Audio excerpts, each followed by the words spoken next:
Clarifions la place des langues dans l'enseignement fondamental. Alors, quel est le statut de l'éveil aux langues? Nous voyons ici un graphique avec deux axes. L'axe vertical est l'axe du nombre de langues auxquelles l'élève va être exposé à l'école, et l'axe horizontal est l'axe de la maîtrise de la langue. Plus nous sommes à droite sur l'axe, plus nous avons de grandes ambitions au niveau de la maîtrise de la langue. La langue de scolarisation viendra donc à l'extrême droite de cet axe. L'élève est en effet exposé à une seule langue de scolarisation pour laquelle nous avons de grandes ambitions d'apprentissage. Le cours de seconde langue se situe ici. L'élève est exposé à une seule langue. Nous avons des ambitions au niveau de la maîtrise de la langue, mais qui sont tout de même relatives.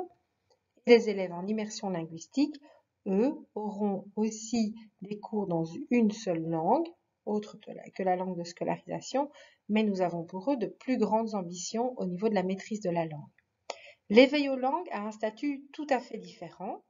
Il se situera ici sur le graphique, car lorsque l'on parle d'éveil aux langues, on va exposer les élèves à un grand nombre de langues sans avoir d'ambition d'apprendre ces langues.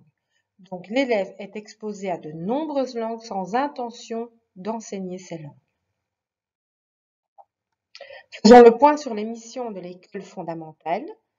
L'objectif principal est bien d'enseigner le français, qui est la langue de scolarisation, et de veiller à ce que chaque élève puisse apprendre, maîtriser et approfondir cette langue. Un autre objectif de l'enseignement fondamental parle des autres langues, des langues modernes, et là, l'école a comme mission de développer l'intérêt de l'élève pour la connaissance d'autres langues. C'est pour ça qu'on est bien là avec l'éveil aux langues. On va intéresser les enfants aux langues en les exposant à un grand nombre de langues et les amener à les utiliser pour communiquer. L'objectif, en intégrant l'éveil aux langues dans le parcours des élèves, est de faire un parcours scolaire plus efficace en ce qui concerne l'apprentissage des langues. Le parcours scolaire des élèves va dès lors commencer en maternelle et en P1, P2, où on va semer le goût des langues. En P3, P4, l'apprentissage de la langue va commencer en étant ciblé sur une seconde langue et se poursuivre jusqu'en 6e secondaire pour terminer avec des compétences plus importantes que ce qui est le cas actuellement.